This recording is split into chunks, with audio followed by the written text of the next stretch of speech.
பாரு, உன்னை இங்க பஞ்சாயத்து பண்ண யாரும் கூப்பிடல. முதல்ல இடத்த காலி பண்ணு. என்ன இவன் நம்மள இவ்வளவு டென்ஷன் பண்ணிட்டு இருக்கான்? ஆக்சுவலி நம்ம தானே இந்த வேலையை பார்ப்போம். இவன் ஏன் பண்ணிட்டு இருக்கான்? நீ சாப்பிடு, அப்பதான் நான் கிளம்புவேன். இல்லனா நான் போக மாட்டேன். அவ்வளவுதானே? நீ இங்கே இரு, நான் கிளம்புறேன். ஏய் பாரதி, சாரி.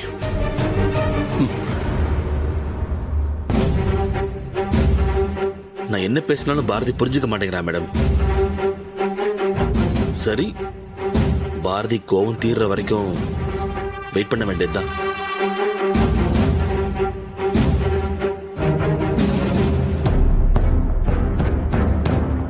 ஹலோ மேடம், யார் இவன்?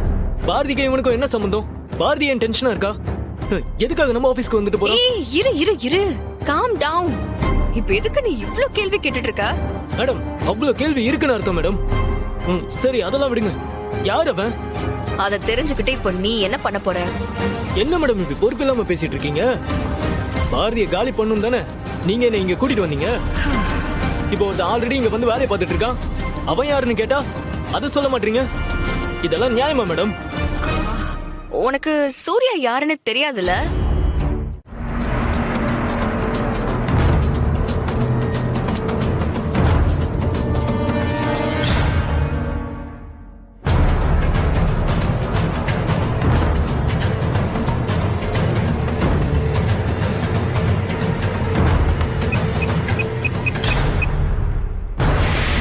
பாஸ்வேர்ட்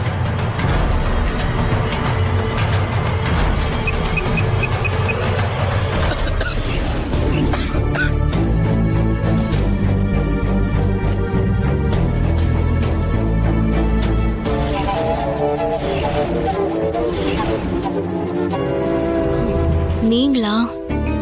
நான் யாரோ என்னவோன்னு பயந்தே போயிட்டேன். பாரதி, இங்க என்ன பண்ணிட்டு இருக்க? இந்த வீட்டுக்கு வந்தவன் வேற யாரோ சொல்லிதான் இந்த மாதிரிலாம் பண்ற மாதிரி இருக்கு. யார சொல்ற பாரதி? ஒண்ணும் இல்ல, நீங்க முதல்ல கிளம்புங்க. என்ன பாரதி சொல்ற? யார் மேலயும் சந்தேகம்னு சொன்ன, கேட்டா எதுவுமே சொல்ல மாட்டேங்கிற.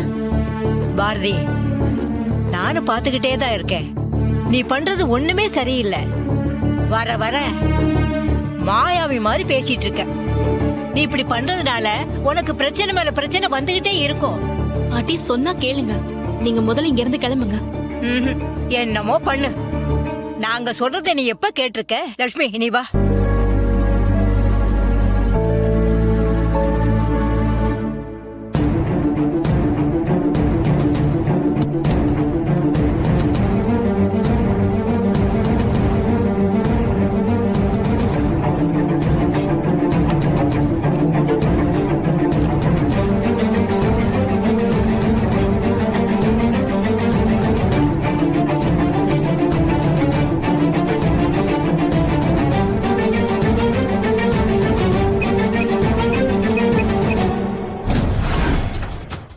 பாரதி, இங்க என்ன பண்ணிட்டு இருக்க?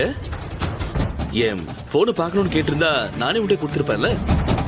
எதுக்கு இப்படி திருட்டுத்தனமான வேலையெல்லாம் பண்ணிட்டு இருக்க? சரி, எல்லா பொண்டாட்டிகளும் ஒரே மாதிரிதான் இருக்கீங்க. புருஷனோட போன் எடுத்து அவளுக்கு தெரியாம என்னென்ன ரகசியம் இருக்குன்னு செக் பண்றதுல இந்த பொண்டாட்டிகளுக்கு அப்படி என்னதான் இருக்கும்னு தெரியலையே. டேய், உனக்கு இப்படி பேசுறதுக்கு கொஞ்சம் கூட கூசல? ஒழுங்கு மரியாதையா போன கூட. தோ பாருடா, வம்பா போச்சு. நான் என்னமோ உன் போனை வச்சிட்டு இருக்கிற மாதிரியே கேக்குற. சரி சரி, பொண்டாட்டிக்கிட்ட என்ன உன் போனு ஏன் போனு? இந்தா வச்சுக்கோ. ஆமா, இப்ப என் போனை வாங்கி என்ன பண்ண போற? சும்மா நடிக்காத. நீ யாரோட கூட்டணி சேர்ந்து இந்த மாதிரிலாம் பண்ணிட்டு இருக்கேன்னு எனக்கு நல்லாவே தெரியும். அப்படியா? கண்டுபிடிச்சிட்டியா? சரி சரி, யாருன்னு சொல்லு பாப்போம். அத நான் ஏன் உன்கிட்ட சொல்லணும்? சொல்லு பாரதி, நானும் சரியா இருக்கேன்னு செக் பண்ணிப்பேன்ல. சொல்லு சொல்லு சொல்லு. உன்கிட்ட சொல்லணுங்கிற அவசியம் எனக்கு இல்ல. இங்க பாரு, என் வாழ்க்கையில எது நடக்கணும் எது நடக்க கூடாதுன்னு நீ டிசைட் பண்ண முடியாது. சரியான எவிடன்ஸ் மட்டும் கிடைக்கட்டும். நீ யாருன்னு எல்லார்கிட்டயுமே சொல்றேன். உன்னை நான் சும்மா விட மாட்டேன். இல்ல பாரதி, நான் ஒத்துக்கிறேன். இதுக்கு மேல உங்ககிட்ட மறைக்க முடியாது.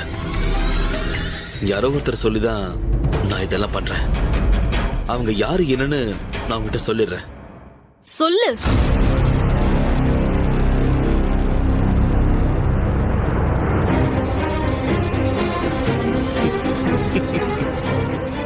என்ன பாரதி, என்னையா நீ சந்தேகப்படுற? நான் உன் புருஷன் பாரதி. நீங்க பாரு, நீ எத்தனை தடவை கேட்டாலும் நான் இதேதான் திரும்ப திரும்ப சொல்ல போறேன். ஏய் இங்க பாரு, நான் எந்த திட்டமும் போட்டு வரல. எனக்கு நீயும் நம்ம குழந்தைங்களும் வேணும் பாரதி. எச்சி வாய் முடு. நீ சொல்லிட்டு இருக்கிறது போயின்னு எனக்கும் தெரியும், உனக்கும் தெரியும். என்ன பாரதி, நீ இந்த மாதிரிலாம் பேசுறது கேக்குறப்போ என் மனசுக்கு ரொம்ப கஷ்டமா இருக்கு பாரதி. உனக்கு ஷார்ட் டைம் மெமரி லாஸ் வந்து நம்மளை பத்தி எல்லா விஷயத்தையும் மறந்துட்டேன்னு தோணுது. இந்த தீபாவளி படத்துல பாவனா ஜெயம் ரவியை மறந்துட்டு அவரை தெரியாதுன்னு சொல்ற மாதிரி நீ நம்ம காதலிச்ச அழகான நினைவுகள் எல்லாம் மறந்துட்டு இப்ப எனக்கு தெரியாதுன்னு சொல்லிட்டு இருக்க. ஆனா என்ன ஆனாலும் சரி பாரதி, மறந்து போன எல்லா விஷயத்தையும் நான் உனக்கு ஞாபகப்படுத்தி உன்னை இங்கிருந்து கூட்டிட்டு போகாம நான் இங்கிருந்து போவே மாட்டேன். நீ வேணும் பாரதி, நம்ம காதல் வேணும், நம்ம குழந்தைங்க வேணும். உனக்காக தான் நான் இங்க வந்திருக்கேன் பாரதி.